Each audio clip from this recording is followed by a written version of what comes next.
우리는 누구나 다 기왕이면은 높은 질의 삶을 살고 싶어 하지요.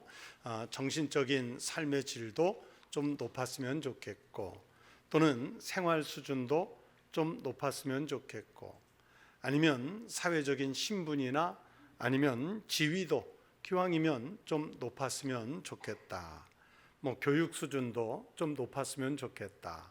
그런 마음들을 우리는 다 가지고 있습니다.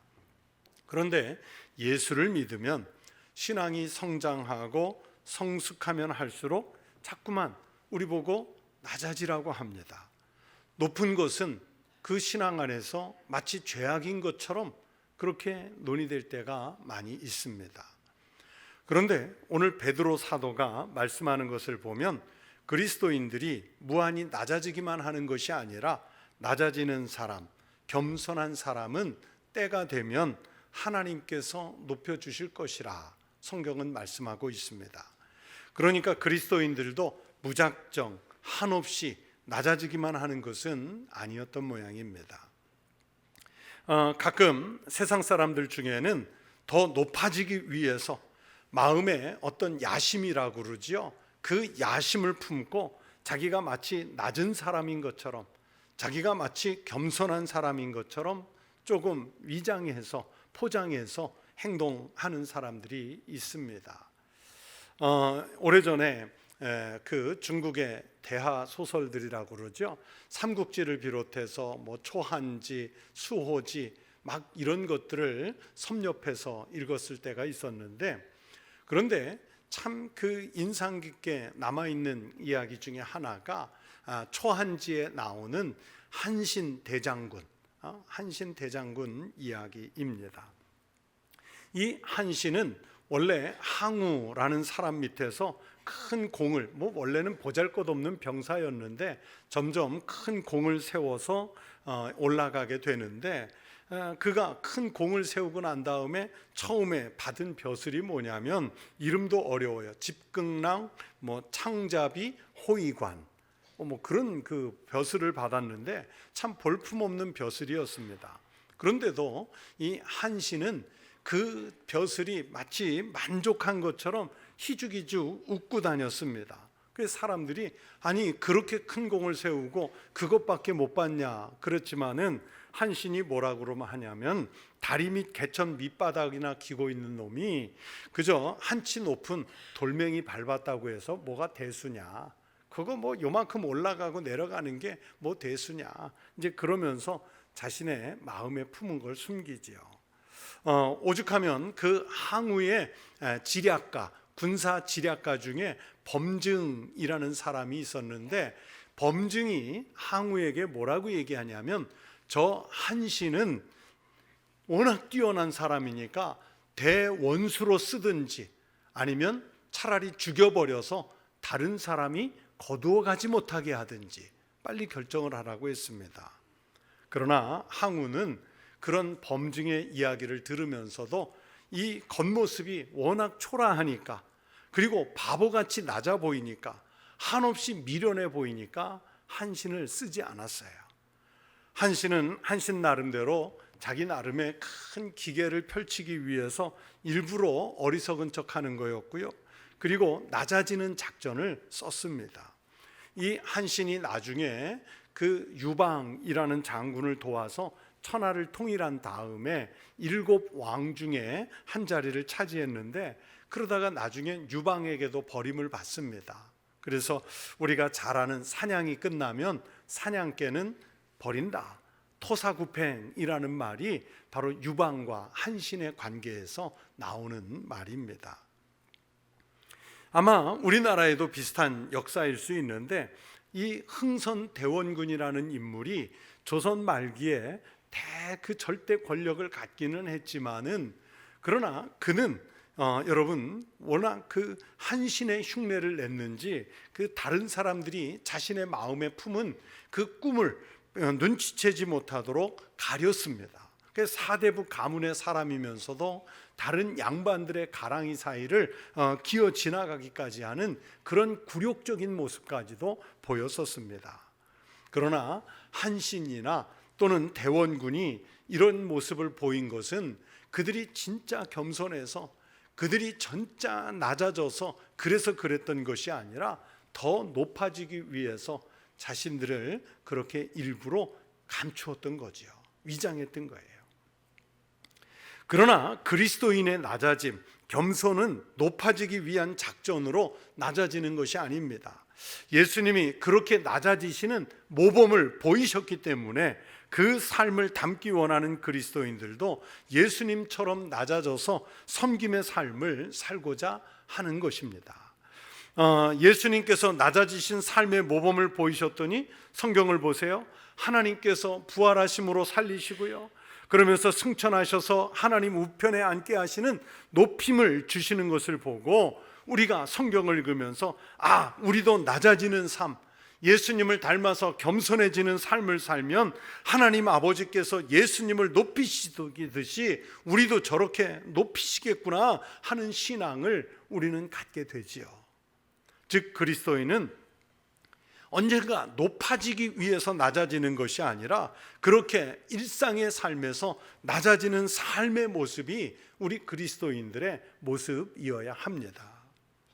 하나님은요, 성경 곳곳에서 말씀하세요. 교만한 자, 즉 스스로를 높이는 사람을 아주 싫어하십니다. 오죽하면 오늘 성경에서 말씀하기를 하나님이 교만한 자를 대적하신다 하고 말씀하시잖아요. 낮아짐을 경멸하고 인간적인 욕망으로만 높아지려고 하는 사람은 하나님과 원수가 돼서 하나님과 대적을 하게 돼요. 여러분, 세상에 어떤 힘을 가진 사람이, 어떤 능력을 가진 사람이 절대 권능을 가지신 하나님과 대적해서 이길 수 있겠습니까? 하나님과 대적이 된다는 것은 이건 망하는 길이에요. 이건 영원히 죽는 길이에요. 그런데 하나님은 교만한 자를 그렇게 대적하신대요.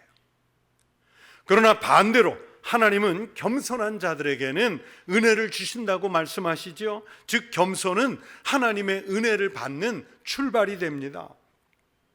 우리는 은혜를 받는다고 하면 여러 기도를 한다든지 아니면 다양한 특별한 은사를 받아서 신앙생활하는 것, 이런 것들이 나타나야 하는 줄 알지만 오늘 성경에서 분명히 말씀하시기를 겸손한 자들에게는 은혜를 주시느니라.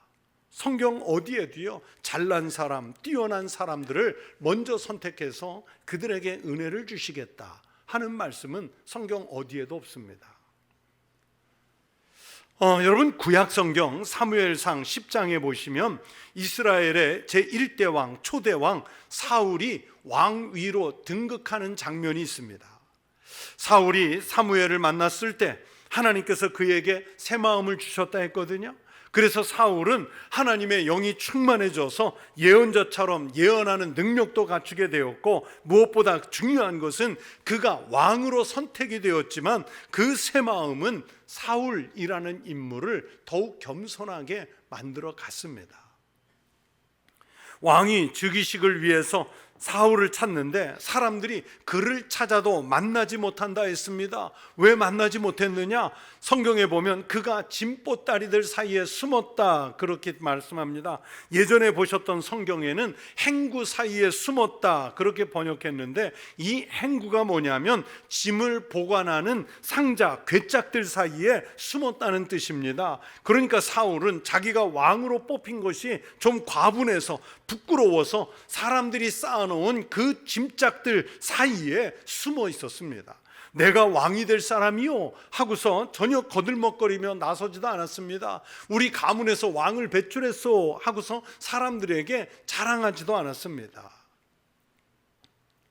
또 사무엘이 숨어있던 사울을 찾아내서 백성들 앞에 세워놓고 선포하기를, 이 사울은 하나님이 택하여 세우신 사람이기 때문에 모든 백성 중에 짝할 리가 없도다 이렇게 말씀을 해요. 다시 말하면 사울의 가지고 있는 능력이나 사울이 드러나는 풍모와 비교할 사람이 이스라엘 사람들 가운데는 없다는 얘기입니다. 그럼에도 불구하고 사울을 인정하기 싫었던 불량배들은 이 사람이 어떻게 우리를 구원하겠느냐 하고 멸시하여 예물을 바치지 아니하였다 성경이 기록해요. 한마디로 사울이 왕이 되는 것을 인정하기 싫었다는 얘기죠. 그래서 새로운 왕으로 즉위하는 그 예식에 예물을 보내지 않은 사람들이 있었어요. 그래도 사울은 권력을 잡았지만 그들을 향해서 책망하지 않았어요. 분노하지 않았어요. 해코지하지 않았어요. 오히려 성경에 보면 사울이 그런 비아냥을 들으면서도 그는 잠잠하였더라.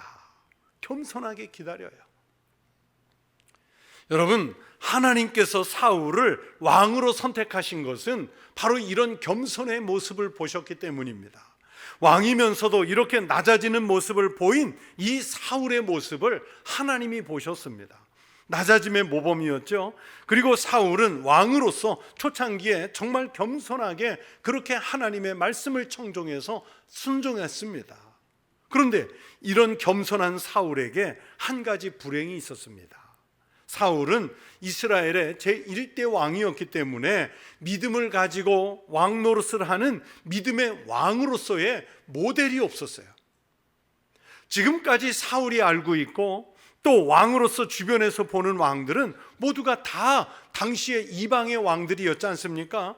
그들이 모델이었어요. 낮아지고 겸손하게 섬기는 모델이 아니라 어떻게 하든지 높아지려고 하고 우상을 섬기고 그러면서 딱 지경을 확장하려고 하고 군림하려고 하고 남들의 것을 빼앗고 갈취하는 그런 왕들이 겸손한 사울의 모델이었어요.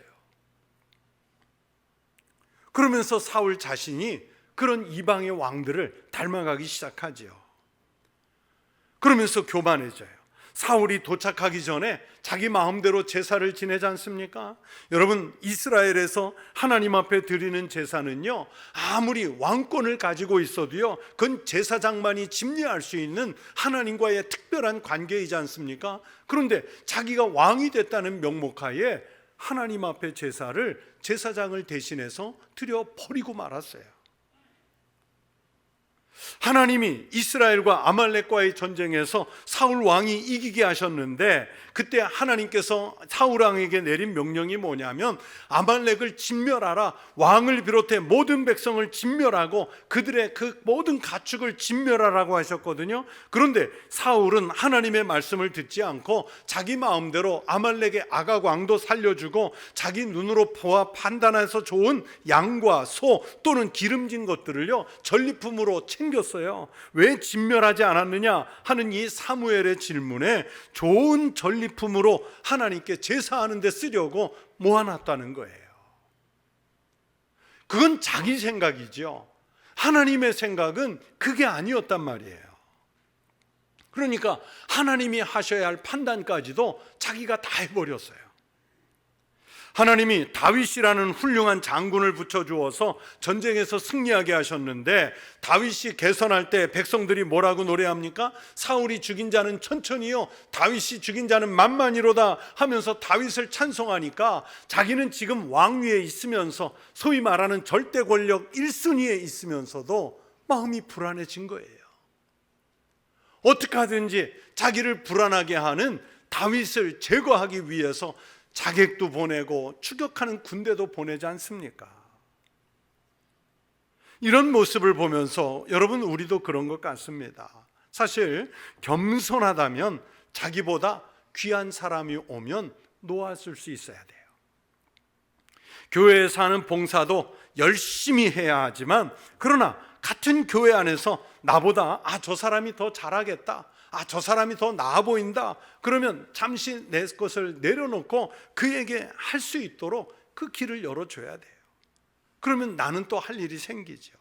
그런데 대부분 많은 그리스도인들이 그렇지를 못해요.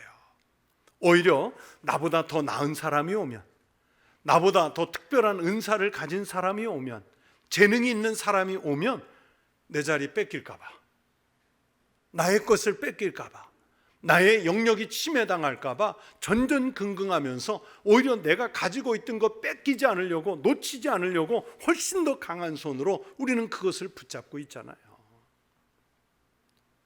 여러분, 그런데 보세요. 사울이라는 인물은 이방의 왕을 닮아가면서 겸손을 포기하고 스스로 높아지고 스스로 교만해져서 스스로 자기가 하나님 대신에 판단할 때 그때부터 몰락의 길을 가지 않습니까? 그리스도인의 겸손은 높아지거나 출세하거나 사람들에게 나를 알리려는 통로가 아닙니다. 낮아지고 겸손해지는 것은 온전히 하나님을 섬기고 이웃을 진심으로 섬기기 위한 신앙의 고백으로 나타나는 행동입니다. 그래서 정말 진실한 신앙인의 행동은요, 여러분, 낮아짐으로 표현이 되죠.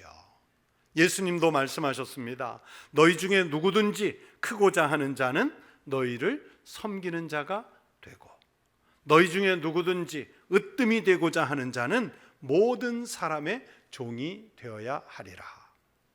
그리스도인이 크고자 하는 것, 그리스도인이 으뜸이 되고자 하는 것은 세상적인 방법으로 크고자 하는 것, 으뜸이 되고자 하는 것과는 방법이 전혀 다릅니다. 예수님은요, 사람들에게 그냥 겸손해라 이렇게 말씀만 하시지 않고요, 예수님 자신이 모범으로서 우리에게 보이시지 않습니까? 나는 마음이 온유하고 겸손하니 나의 멍에를 메고 내게 배우라. 예수님의 멍에가 뭐예요? 예수님이 우리에게 지으라고 하신 그 멍에가 뭐예요? 십자가의 겸손이지 않습니까? 그러면서 예수님 자신이 먼저 십자가를 마다하지 않고 지고 가시는 그 겸손의 극치를 모델로서 우리에게 직접 보여주시지 않습니까? 그래서 오늘 읽은 이 베드로 전서의 말씀 성경에서 하나님은 이 말씀을 통해서 우리가 겸손해야 할 대상도 두 가지를 알려주시고 있습니다. 그 첫째는 먼저 하나님 앞에서 겸손하라고 말씀하시지요. 이 말씀을 들으면 누가 감히 하나님 앞에서 겸손하지 않을 수 있겠습니까? 그렇게 반문하는 분도 있을 거예요. 그러나 많은 신앙인들의 교만은 결국 누구 앞에서의 교만이냐? 하나님 앞에서의 교만입니다. 앞에서 말씀드린 사울의 교만은요, 사무엘 앞에서만 교만이 아니었어요. 백성들 앞에서만 교만이 아니었어요. 다윗 앞에서만의 교만이 아니었습니다.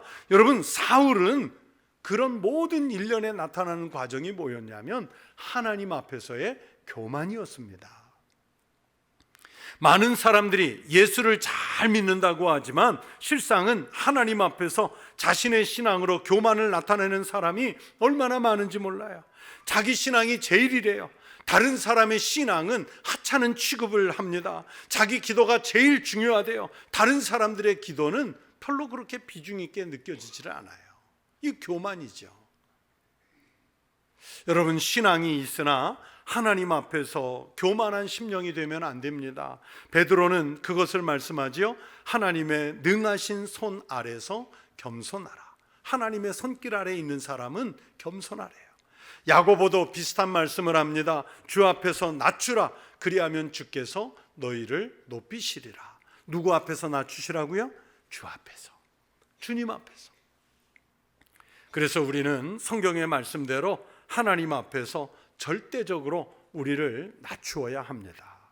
우리의 하나님은요, 하나님의 약함이 우리 인간의 강함보다 강하신 줄로 믿습니다. 하나님의 미련함이 우리 인간의 지혜보다 훨씬 더 크십니다. 하나님의 없으심이 우리보다 부요하십니다. 그러므로 우리의 것을 다 합해서 내놓아도요, 여러분, 하나님의 것에 우리가 비하거나 견줄 수가 없어요. 내가 가진 작은 것으로 하나님 앞에서 위세하는 그런 교만이 나타나지 않도록 하나님 앞에서 언제나 무릎을 꿇어서 겸손한 성도 되시기를 바랍니다. 하나님 앞에서 낮출 줄 아는 사람, 그 사람을 때가 되면 높여 주실 줄로 믿습니다. 하나님 앞에서 여러분을 낮추어서 하나님께서 여러분을 높여 주시는 은혜를 누리시기를 주의 이름으로 축원합니다. 또 둘째는요, 사람들 앞에서, 하나님 앞에서 자신을 낮추는 사람은요, 사람들 앞에서도 자신을 낮춥니다. 다 서로 겸손으로 허리를 동이라고 말씀하죠. 여러분, 성경을 읽다가 허리를 동인다 하는 말이 나오면 이건 일하는 것을 말합니다. 부지런히 일할 준비를 할 때 허리를 동입니다. 열심히 다름박질할 때 허리를 동입니다. 다 서로 겸손으로 허리를 동이라는 것은 그래서 서로 종노릇하라 하는 말씀과 일치되는 말씀입니다. 누구는 일하고 누구는 쉬고 이런 구분이 없다는 의미입니다.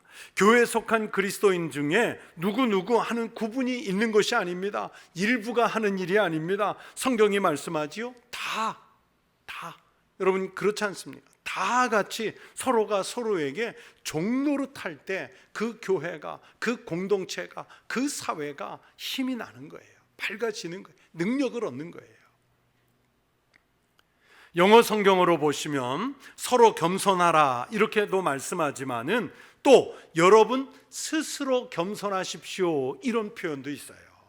다시 말하면 서로 겸손해야 하지만 남의 눈치나 보면서 어쩔 수 없이 겸손한 척 하는 것이 아니라 자기가 신앙에 맞게 스스로 낮추어서 겸손해지는 것이 필요하다고 성경은 말씀해요.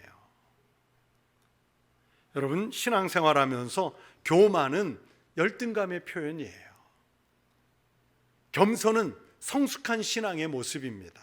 사람들은요 열등감을 감추기 위해서 지나친 행동을 보일 때가 있어요. 여러분 막 어떤 모임에서 또는 교회에서 이웃들 속에 살면서 막 큰 소리 내는 사람 있죠. 막 공격적인 사람 있죠. 그러면 그 사람 분명히 열등감이 커요. 열등감이 있는 사람이 큰 소리 내는 거예요. 여러분 정글에 있는 맹수가 우리가 볼 때는 되게 무섭지만 그가 막 부르짖을 때, 아니면 동네 개들이 막 사람이나 다른 짐승이 지나갈 때 막 큰 소리를 짖으면 우리는 무섭게 느끼지만 사실은 걔네들도요 자기네가 무서워서 그러는 거예요. 정말 동물 행동 심리학자들에 의하면 무서워서 소리 내는 거래요. 나 지금 화가 났다, 내 영역에 들어오지 마, 그러면서 소리를 지르는 거래요. 그러면서 짖는 거래요. 사람들은 자기의 열등감을 갖추고 도도한 모습으로 보이려고 하죠. 그래서 교만한 사람, 즉 열등감을 가지고 있는 사람은 겸손하거나 섬기는 신앙을 가지기가 어렵습니다. 여러분에게 한 가지 이런 질문을 하고 싶습니다. 여러분, 부자가 성자가 되기가 쉬울까요? 가난한 사람이 성자가 되기가 쉬울까요?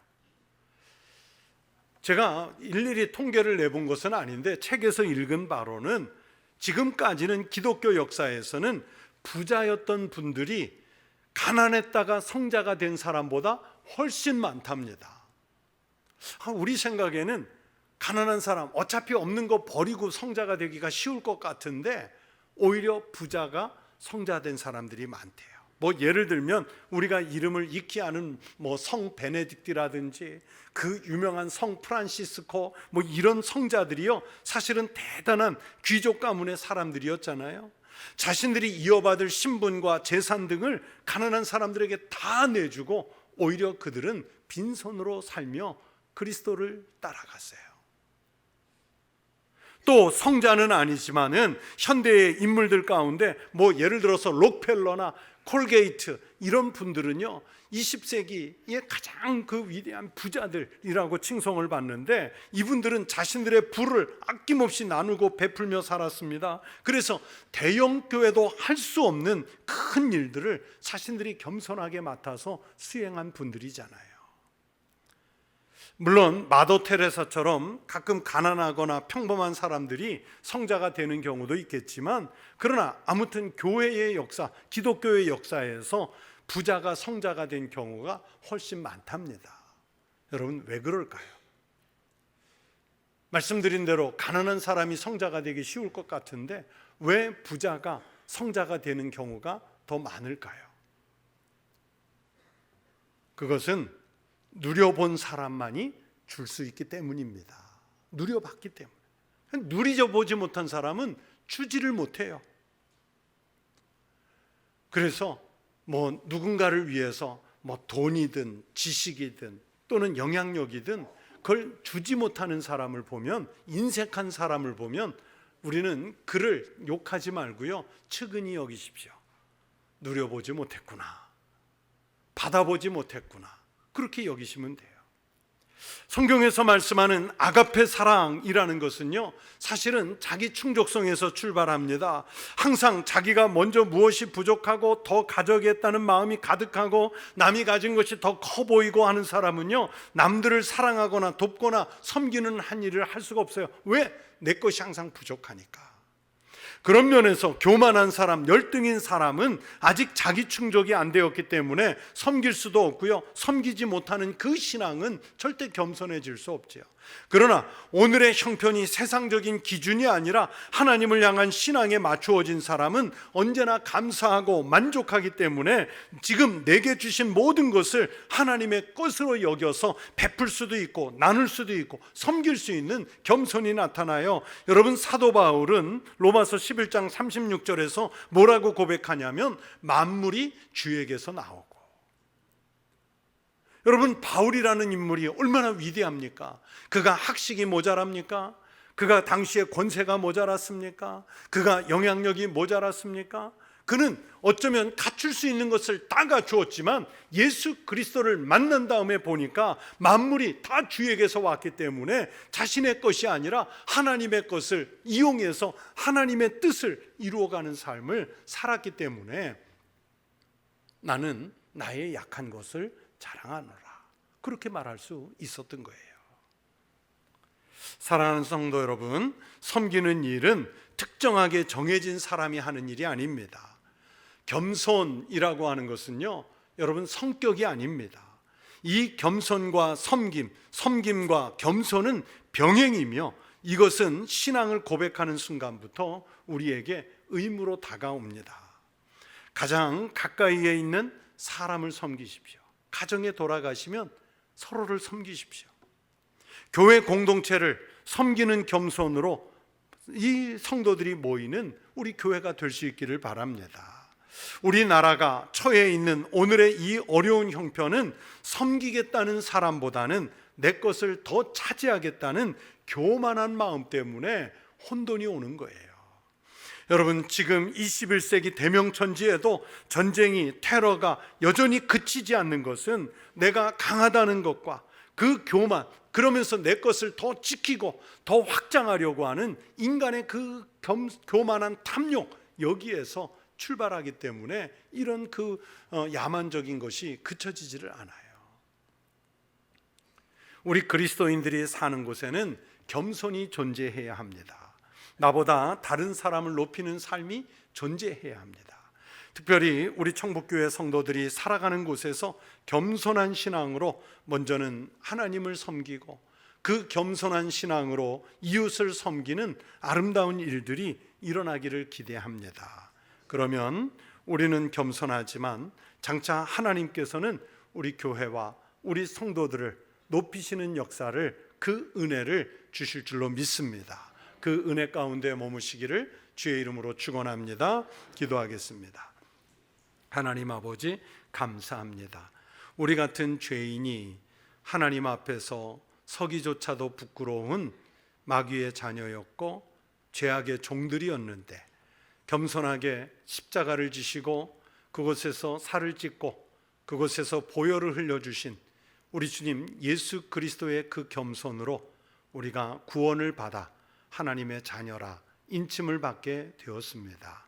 하나님의 은혜인 줄로 믿고 주님의 십자가를 본받아 언제나 하나님 앞에서 겸손하며 내가 속해 있는 가정, 일터, 이웃, 그리고 교회 안 어느 곳에서든지 겸손의 삶을 살아가는 그 겸손으로 허리를 동이는 성도가 되게 하여 주시옵소서. 예수 그리스도의 이름으로 기도하옵나이다. 아멘.